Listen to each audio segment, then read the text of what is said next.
ଆପଣମାନଙ୍କୁ ଏହି ଭିଡ଼ିଓରେ ସ୍ୱାଗତ। ଆଜି ଆମେ ପଢ଼ିବା ହିନ୍ଦୀ ଆଲଫାବେଟ୍। ଓଡ଼ିଆ ଆଲଫାବେଟ୍ ଆଉ ହିନ୍ଦୀ ଆଲଫାବେଟ୍ ପ୍ରାୟତଃ ସମାନ, କିନ୍ତୁ ଉଭୟର ଉଚ୍ଚାରଣ ଟିକିଏ ଅଲଗା ରହିଥାଏ। ଅ, ଆ, ଇ, ଇ, ଉ, ଉ, ରି, ଏ, ऐ, ଓ, ଔ, ଅମ୍, ଆହ। ଏବେ ପଢ଼ିବା ବ୍ୟଞ୍ଜନ ବର୍ଣ୍ଣ।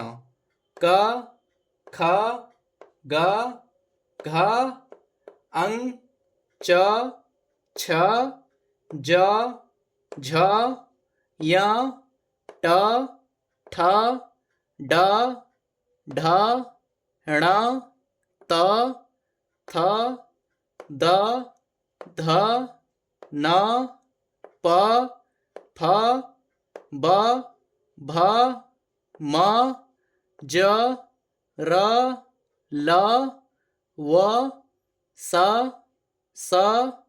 ସ, ହ, କ୍ଷ, ତ୍ର, ଜ୍ଞ, ଶ୍ର।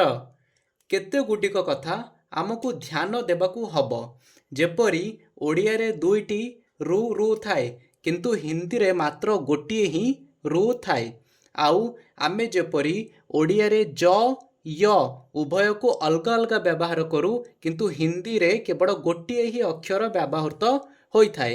ସେହିପରି ଳ, ଲ ପାଇଁ ମଧ୍ୟ ଗୋଟିଏ ଅକ୍ଷର ହିଁ ବ୍ୟବହୃତ ହୋଇଥାଏ। ଆଜି ପାଇଁ ଏତିକି। ନେକ୍ସଟ ଭିଡ଼ିଓରେ ଆମେ ଶିଖିବା ହିନ୍ଦୀ ଆଲଫାବେଟ୍କୁ କିପରି ଲେଖାଯାଏ। ଯଦି ଆପଣ ଓଡ଼ିଆରୁ ହିନ୍ଦୀ ଶିଖିବାକୁ ଚାହୁଁଛନ୍ତି ତ ଚ୍ୟାନେଲକୁ ନିଶ୍ଚିତ ଭାବେ ଲାଇକ୍, କମେଣ୍ଟ ଆଉ ସବସ୍କ୍ରାଇବ୍ କରନ୍ତୁ। ଧନ୍ୟବାଦ।